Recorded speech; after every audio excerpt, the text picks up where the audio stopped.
राष्ट्र बनने के साथ ही आर्थिक प्रगति के नए द्वार भी खुल रहे हैं। जैसे एक उदाहरण शिप बिल्डिंग इकोसिस्टम का है।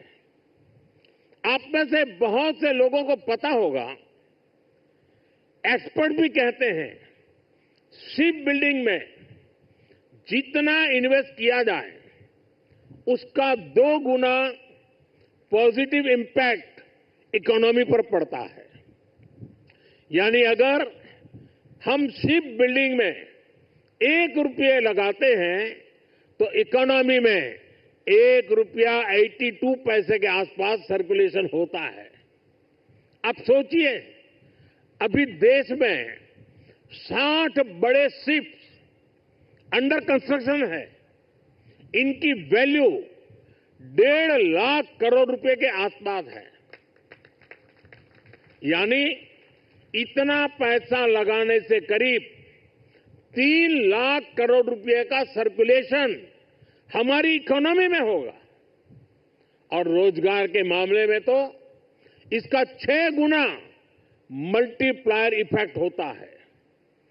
जहाजों का ज्यादातर सामान, ज्यादातर पार्ट्स देश के एमएसएमई से ही आता है।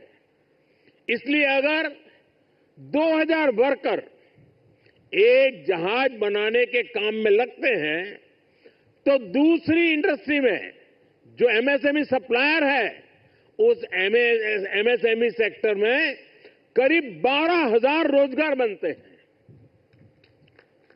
साथियों, आज भारत दुनिया की तीसरी बड़ी इकोनॉमी बनने की तरफ तेजी से आगे बढ़ रहा है।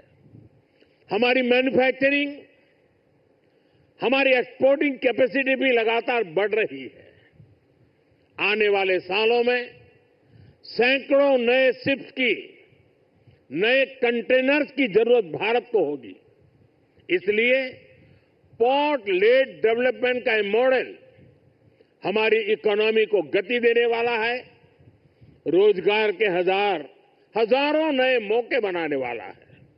साथियों, इस क्षेत्र में कैसे रोजगार बढ़ रहा है, इसका एक उदाहरण सी फेरर्स की संख्या भी है।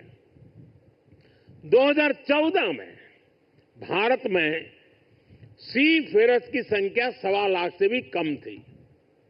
आज ये 2 गुने से भी अधिक बढ़कर लगभग 3 लाख तक पहुंच चुकी है।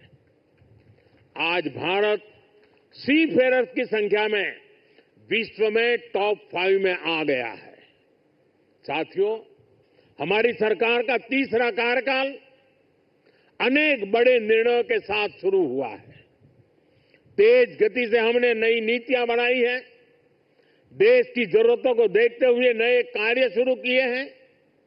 देश के हर कोने, हर सेक्टर का विकास हो, इस लक्ष्य के साथ हम चल रहे हैं।